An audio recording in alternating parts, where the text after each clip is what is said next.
दोस्तों, हम आपको बता रहे हैं 12 ज्योतिर्लिंगों की महिमा के बारे में। आज हम आपको बताएंगे द्वितीय ज्योतिर्लिंग मल्लिकार्जुन के बारे में, जो आंध्र प्रदेश के कृष्णा जिले में कृष्णा नदी के किनारे श्रीशैल पर्वत, जिसे श्री पर्वत भी कहा जाता है, पर स्थित है।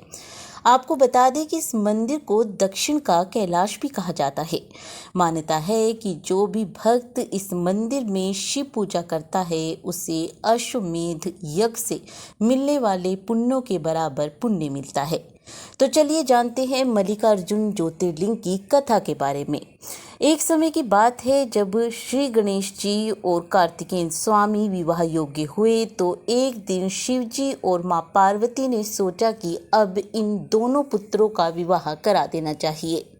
इसके पश्चात भगवान शिव माता पार्वती दोनों पुत्रों को बुलाते हैं। शिव जी ने दोनों पुत्रों से कहा कि आप दोनों में से जो इस संसार की परिक्रमा करके पहले लौट आएगा, हम उसका विवाह पहले कराएंगे।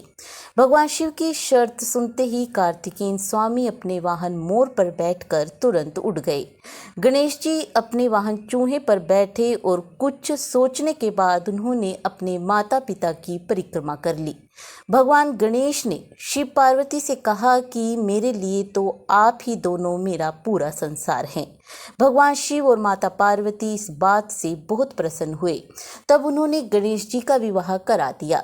इसके कुछ समय बाद कार्तिकेय स्वामी संसार की परिक्रमा करके लौटे आए और उनको गणेश जी के विवाह की बात पता चली, जिससे भगवान कार्तिकेय बहुत क्रोधित हो गए।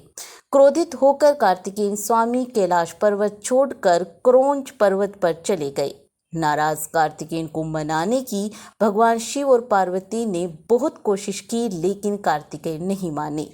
जब शिव पार्वती को यह लगा कि कार्तिकेय अब कैलाश लौटकर नहीं आएंगे, तो उन्होंने तय किया कि अब से वे ही समय समय पर कार्तिकेय से मिलने जाएंगे। मान्यता है कि माँ पार्वती मल्लिका और भगवान शिव अर्जुन का रूप बदलकर कार्तिकेय को देखने पहुंचे थे। जब यह बात कार्तिकेय को मालूम हुई, तो उन्होंने वहां एक शिवलिंग स्थापित किया, जिसमें शिव पार्वती ज्योति रूप में विराजमान हो गए।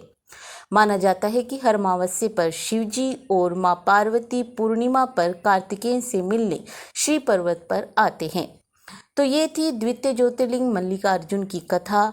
भगवान भोलेनाथ की कृपा आप पर सदैव बनी रहे। जय मल्लिकार्जुन। ओम नमः शिवाय।